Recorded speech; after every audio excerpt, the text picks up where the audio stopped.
જય માતા ખેડૂત મિત્રો, સ્વાગત છે તમારું ખેડૂત પુસ્તક ચેનલમાં। આજે તારીખ 19 જુલાઈ 2024 ની આજની સવારની હવામાન અપડેટની અંદર માહિતી મેળવીએ તો ગુજરાતમાં હજુ 2 દિવસ ભારેથી ભારે વરસાદને લઈને આગાહી કરવામાં આવી છે। આજે કયા કયા વિસ્તારની અંદર ધોધમાર વરસાદ વરસી શકે છે તેની સંપૂર્ણ માહિતી મેળવીશું। સિસ્ટમની અસર ગુજરાતમાં હજુ 2 દિવસ જોવા મળશે। કયા કયા વિસ્તારની અંદર ભારેથી ભારે વરસાદ વરસી શકે છે તેની સંપૂર્ણ માહિતી મેળવીશું। ચેનલમાં નવા હોય તો ચેનલને સબસ્ક્રાઇબ કરી નાખજો અને વિડીયોને લાઈક આપીને શેર કરી દેજો। ગુજરાતની અંદર ગઈકાલના રોજમાં ખાસ કરીને સૌરાષ્ટ્રની અંદર મુશળધાર વરસાદ વરસ્યો હતો। સિસ્ટમની વધુ અસર દરિયાકાંઠાના વિસ્તારની અંદર જોવા મળી હતી। હજુ ગુજરાતની અંદર આ સિસ્ટમની અસર વધુ જોવા મળશે। ખાસ તો સૌરાષ્ટ્રના દરિયાકાંઠાના વિસ્તાર તેમજ અંદરના ભાગોની અંદર આજે અતિભારે વરસાદની સંભાવના રહેલી છે। વહેલી સવારથી વરસાદી માહોલ જોવા મળશે। બપોર બાદ મોટાભાગના વિસ્તારની અંદર અતિભારે વરસાદનું પણ અનુમાન રહેલું છે। ગઈકાલની જેમ હજુ 2 દિવસ દરમિયાન 10 ઇંચ પ્લસ વરસાદ નોંધાય તેવી શક્યતા દેખાઈ રહી છે।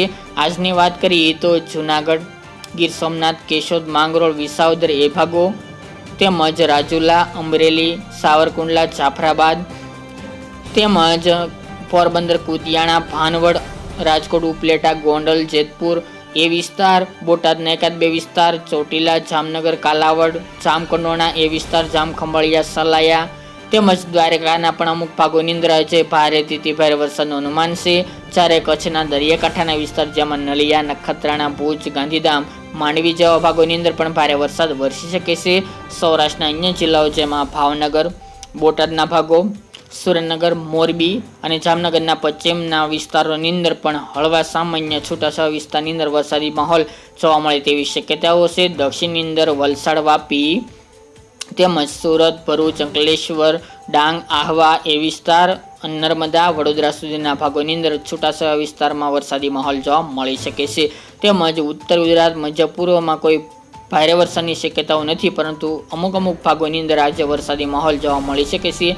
પરંતુ બનાસકાંઠાના ભાગો અને મહેસાણાના ભાગોની અંદર આજે સારો વરસાદ નોંધાય તેવી શક્યતા રહેલી છે। બાકી અરવલ્લી, દાહોદ, ગોધરા, પંચમહાલ, મહીસાગર જેવા ભાગોની અંદર પણ આજે કોઈ ખાસ વરસાદની શક્યતા ત્યાં જણાઈ રહી નથી। આગામી 2 દિવસ દરમિયાન સૌરાષ્ટ્રની અંદર વરસાદી માહોલ વધુ જોવા મળી શકે છે, કારણ કે સિસ્ટમનો ઘેરાવો ત્યાં સુધી જોવા મળી રહી છે તે માટે। બાકી આગામી દિવસમાં એટલે કે 23 તારીખ સુધી આ સિસ્ટમની અસર યથાવત જોવા મળશે। આ રાઉન્ડ 23 તારીખ સુધી ચાલે તેવી શક્યતાઓ છે।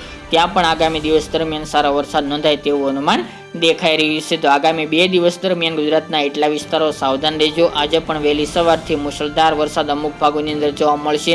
બપોર બાદ ભારેથી ભારે વરસાદ પણ નોંધાઈ શકે છે। ગઈકાલની જેમ આજે પણ દરિયાકાંઠાના ભાગોની અંદર 10 ઇંચ કરતાં પણ ધોધમાર વધુ વરસાદ નોંધાય તેવી પણ શક્યતાઓ દેખાઈ રહી છે, જેની તમામ ખેડૂતોએ નોંધ લેવી। તો 20 તારીખ દરમિયાન પણ સૌરાષ્ટ્રના ભાગોની અંદર જેમાં અમરેલી, જૂનાગઢ, રાજકોટ, ગીર સોમનાથ, પોરબંદર, દ્વારકા, જામનગર અને રાજકોટ એટલા ભાગોની અંદર ભારેથી ભારે વરસાદ નોંધાય છે। ભાવનગર, બોટાદ, સુરેન્દ્રનગર, મોરબીમાં હળવા મધ્યમ છૂટાછવાયા વરસાદી માહોલ તેમજ વરસાદી ઝાપટા જોવા મળે દિવસ દરમિયાન તેવી શક્યતા રહેલી છે। કચ્છમાં પણ આવતીકાલે એટલે કે 20 તારીખથી વરસાદનું જોર દરિયાકાંઠાના વિસ્તારમાં વધી શકે છે। બાકીના ખાવડા, ધોળાવીરા, રાપર સહિતના ભાગોની અંદર કોઈક જગ્યાએ વરસાદી માહોલ જોવા મળશે। મધ્ય પૂર્વ ગુજરાતની અંદર પણ આણંદ, નડિયાદ, ખેડા, ગાંધીનગર, અમદાવાદ, દાહોદ, ગોધરા, વડોદરા એ વિસ્તારના ભાગોની અંદર છૂટાછવાયા વરસાદી માહોલ જોવા મળશે।